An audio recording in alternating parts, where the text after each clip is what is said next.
Iran, America, Israel और Lebanon, ये चार देश दशकों से एक ऐसे युद्ध में उलझे हुए हैं जो बहुत ही ज्यादा पेचीदा है। ये सिर्फ कोई मामूली क्षेत्रीय तनाव नहीं, बल्कि एक शैडो वॉर है, एक ऐसी छद्म लड़ाई जो अब धीरे धीरे एक खुले टकराव में बदल चुकी है। चलिए समझते हैं कि आखिर ये सब शुरू कैसे हुआ और आज हम इस मोड़ तक पहुंचे कैसे। देखिए, ये सिर्फ दो देशों के बीच की दुश्मनी नहीं है। नहीं, ये एक ऐसी चिंगारी है जिसने देखते ही देखते पूरे मिडिल ईस्ट को अपनी चपेट में ले लिया। तो सवाल ये है कि ये सब शुरू कैसे हुआ और बात सीधी लड़ाई तक आखिर पहुंची कैसे। इस पूरी कहानी की जड़ें, इसकी शुरुआत वो हमें ले जाती है साल 1979 में, एक ऐसी क्रांति की तरफ जिसने इस पूरे इलाके की सियासत को हमेशा हमेशा के लिए बदल कर रख दिया। तो हुआ ये कि 1979 में ईरान में क्रांति हुई और अयतुल्ला खुमैनी सत्ता में आ गए। उनकी जो नई सरकार बनी वो अमेरिका को एक दुश्मन की तरह देखती थी, और इसकी वजह भी सीधी थी। अमेरिका ने पुराने शासक यानी शाह का साथ दिया था और ईरानियों को लगता था कि अमेरिका उनके देश की राजनीति को कंट्रोल करना चाहता है। अब ये जो गुस्सा और शक था ना, ये सिर्फ बातों तक ही सीमित नहीं रहा। बहुत जल्द ये एक ऐसे संकट में बदल गया जिसने पूरी दुनिया को हिला कर रख दिया, और इन दो देशों के रिश्ते हमेशा के लिए टूट गए।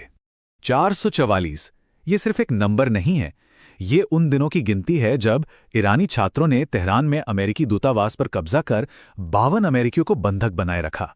सोचिए, 1 साल से भी ज्यादा का वक्त। ये एक ऐसा संकट था जिसने दोनों देशों के बीच सब कुछ बदल दिया। तो मतलब साफ था, इस एक घटना के बाद अमेरिका और ईरान के बीच जो थोड़ी बहुत दोस्ती थी वो हमेशा के लिए खत्म हो गई। डिप्लोमेटिक रिश्ते टूट गए और एक ऐसी पक्की दुश्मनी शुरू हुई जो आज तक चली आ रही है। अब कहानी को थोड़ा और आगे बढ़ाते हैं साल 1982 में। जब ईरान और अमेरिका के बीच ये सब चल ही रहा था, एक और बड़ी घटना हुई। इजराइल ने लेबनान पर हमला कर दिया। इस हमले ने जाने अनजाने में ईरान को इस इलाके में अपना असर बढ़ाने का एक सुनहरा मौका दे दिया। और बस यहीं से ये लड़ाई एक नए और कई ज्यादा पेचीदा दौर में चली जाती है। अब ये सीधी लड़ाई का जमाना नहीं था, बल्कि ये पर्दे के पीछे से लड़ी जाने वाली एक लंबी छिपी हुई जंग थी। लेबनान युद्ध की जो अफरा तफरी थी ना, उसी के बीच से एक नया संगठन सामने आया, हिजबुल्लाह। ये लेबनान में शिया लड़ाकों का एक ग्रुप था और ईरान ने इसे अपना सबसे बड़ा मोहरा बना लिया। ईरान ने हिजबुल्लाह को पैसा दिया, हथियार दिए, ट्रेनिंग दी ताकि वो इजराइल के खिलाफ लड़ सके। और इसी को कहते हैं प्रॉक्सी वॉर। एक बहुत जरूरी कॉन्सेप्ट है ये। इसका मतलब ये है कि बड़ी ताकतें जैसे ईरान और इजराइल सीधे एक दूसरे से नहीं लड़ती। नहीं, वो हिजबुल्लाह और हमास जैसे दूसरे ग्रुप्स का इस्तेमाल करके अपनी लड़ाई लड़ती हैं। तो ये प्रॉक्सी वॉर असल में था कैसा?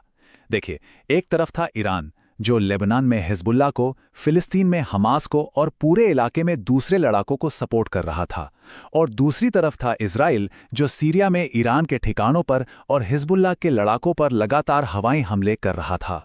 फिर आया साल 2006 और इस बार ये जो छिप छिप कर लड़ाई चल रही थी वो एक खुली जंग में बदल गई।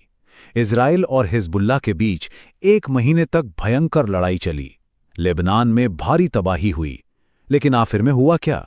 ईरान और हिजबुल्लाह का गठबंधन कमजोर होने की बजाय और भी ज्यादा मजबूत हो गया। और फिर 2020 में एक ऐसा मोड़ आया जिसने सब कुछ बदल दिया। अमेरिका ने एक ड्रोन हमले में ईरान के सबसे ताकतवर military commander general Qasem Soleimani को मार गिराया। ईरान के लिए ये कोई छोटा मोटा हमला नहीं था, ये एक सीधी चुनौती थी, और इसने दशकों से चल रहे प्रॉक्सी वॉर को सीधे टकराव के मुहाने पर लाकर खड़ा कर दिया। तो अब आते हैं हाल के कुछ सालों में, जहां पर्दे के पीछे की ये लड़ाई अब खुलकर सामने आने लगी थी।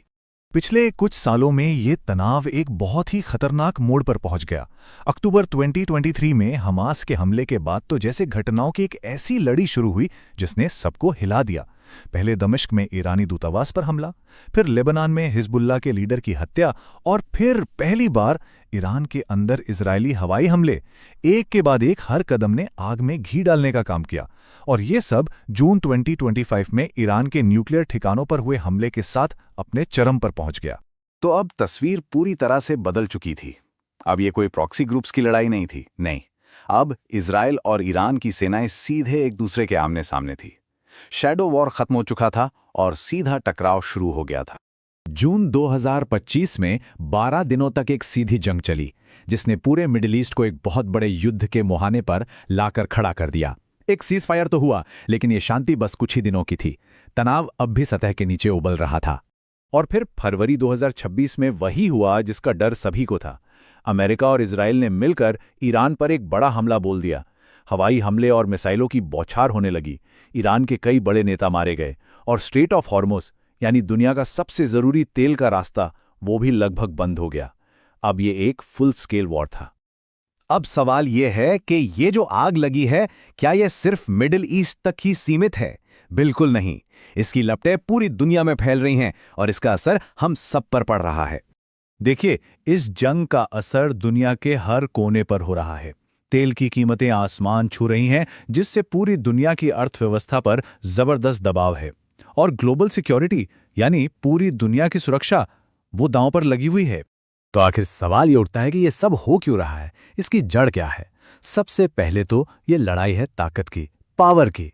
ईरान चाहता है कि वो इस इलाके का बॉस बने, जबकि अमेरिका और इजराइल उसे हर हाल में रोकना चाहते हैं। ये इस बात की जंग है कि मिडल ईस्ट का भविष्य आखिर तय कौन करेगा। लेकिन ये सिर्फ मिलिट्री ताकत की लड़ाई नहीं है, ये विचारधारा की भी जंग है। एक तरफ ईरान की इस्लामिक क्रांति के सिद्धांत हैं, तो दूसरी तरफ इजराइल और वेस्टर्न देशों का डेमोक्रेटिक मॉडल। ये दो अलग अलग दुनियाएं हैं जो एक दूसरे पर हावी होना चाहती हैं। पर इन सब के केंद्र में, इन सब के दिल में, ये एक अस्तित्व की लड़ाई है। ईरान के लिए ये अपनी क्रांति को बचाने की जंग है। इजराइल के लिए ये दुश्मनों से घिरे एक देश के तौर पर अपने वजूद को बचाने की जंग है। और जब दांव पर अस्तित्व लगा हो, तो कोई भी पक्ष पीछे हटने को तैयार नहीं होता। और यही इस कहानी का सबसे खतरनाक सच है। ये लड़ाई सत्ता, धर्म या राजनीति से कहीं ज्यादा है। ये अस्तित्व के लिए लड़ी जा रही है। और यही सवाल हमें एक बहुत ही खतरनाक मोड़ पर लाकर खड़ा कर देता है। क्या इस अस्तित्व के युद्ध का कोई अंत है, या फिर ये एक ऐसी आग है जो शायद हमेशा जलती ही रहेगी?